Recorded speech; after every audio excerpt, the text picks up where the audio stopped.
एक शानदार बजट दोबारा निर्मला सीतारमण जी ने बजट पेश किया देश की पार्लियामेंट में और पूरे देश के लिए भी ये बजट है।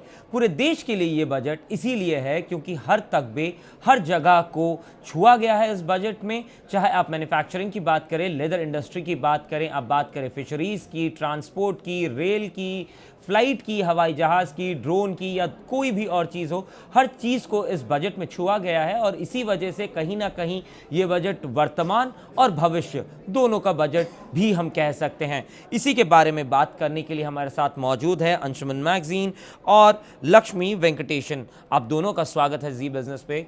पहला सवाल मैम आपसे पूछना चाहूँगा, किस तरीके से इस बजट को देखती हैं? एक बहुत वास्ट बजट जिसमें हर तगबे को छुआ गया है, हर किसी के लिए कुछ थोड़ा सा है इस बजट में, लेकिन ये भविष्य की और भी चलता हुआ बजट दिख रहा है इस वक्त। किस तरीके से देखती हैं इस बजट को?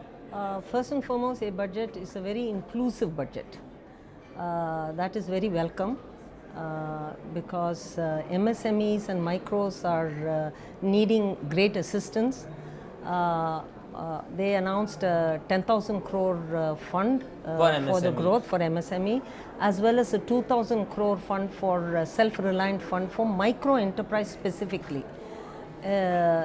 This is very, very good because you very often the MSME sector has been lacking in access to credit. There's been more a 30 lakh crore credit gap, so this is very useful. उसी के साथ कहीं ना कहीं equity के लिए भी एक जिस तरीके से बैलेंसिंग बोला गया है, उसको किस तरीके से देखती है? क्योंकि इक्विटी फंड जो यहाँ पे बोला गया है, उसको किस तरीके से आप नोट करती हैं? तो equity fund for micro enterprises is still a long way because debt fund itself is not accessible. The average loan size in Mudra is 67,000 rupees.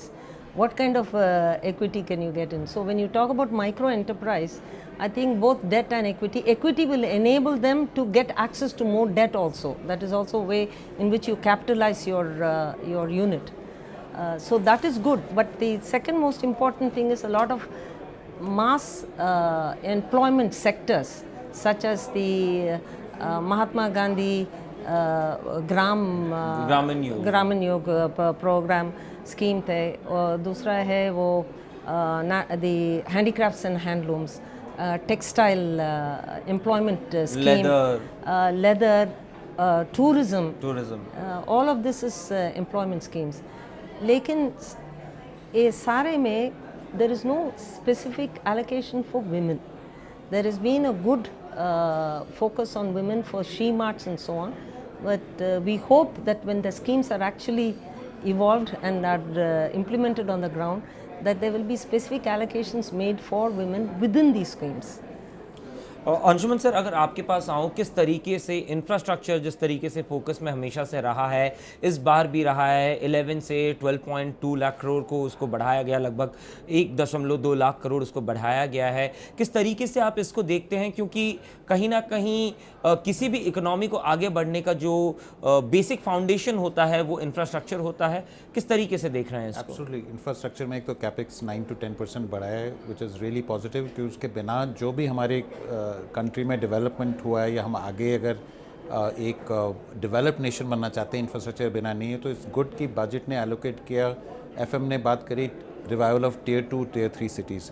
अगर आप देखेंगे चाइना में 5 मिलियन प्लस पॉपुलेशन की सिटीज़ आर ऑलमोस्ट 65, इंडिया में 20-25 हैं। तो cities का मतलब ये है कि इंफ्रास्ट्रक्चर है, फैसिलिटीज़ हैं, तो इंडिया इज़ फार बिहाइंड। और ये जो Tier 2, Tier 3 सिटीज़ की बात हुई है, उसमें आई थिंक 500 करोड़ का एलोकेशन हुआ। It's a good start and is very positive, that will make a difference. जो फ्रेट कॉरिडोर की बात करिए और वाटरवेज को कनेक्ट करने की, connectivity is extremely important.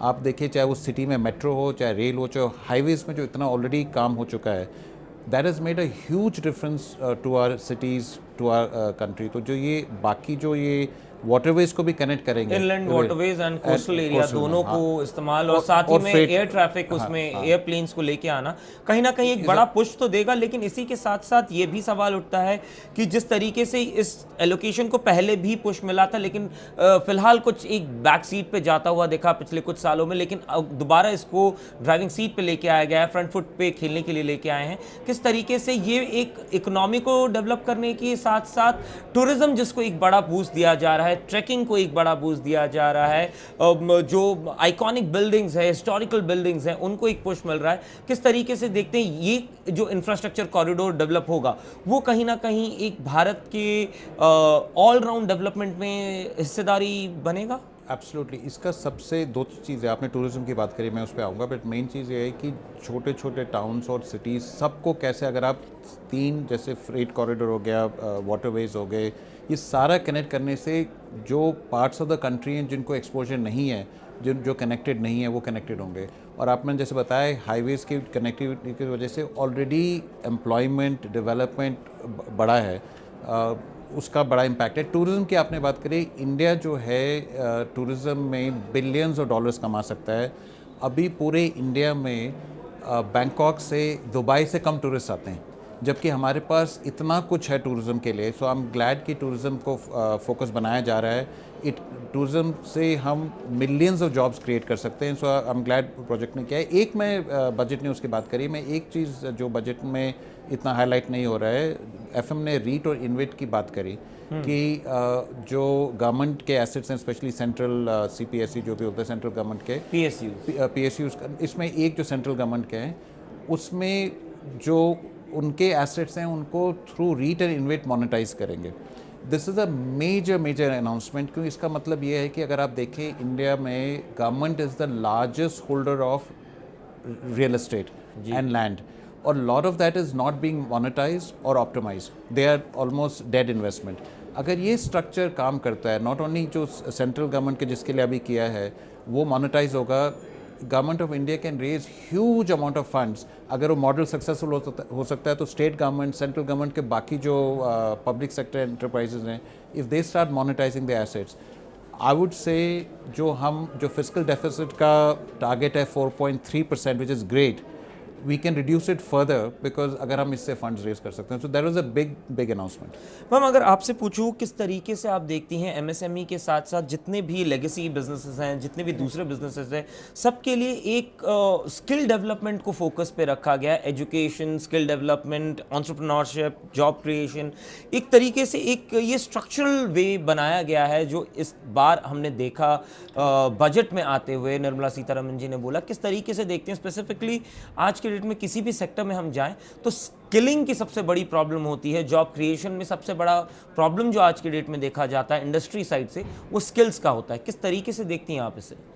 Before we go to skills, I just want to take up on the previous point. We're talking about connectivity. Connectivity, both digital connectivity and physical connectivity, is absolutely critical for MSMEs, because most of these people who are producing in small towns and rural areas are unable to move their goods from their local production. So if you really want to expand and support the improvement of MSMEs, I think the local connectivity, the last mile connectivity is very critical. And I think the focus on tier 2, tier 3 cities was there in the announcement. We hope it will go one step further and talk about last mile connectivity by road, by rail, by waterways, by all of those things, because that will help in the supply chain integration, which is what we are talking about.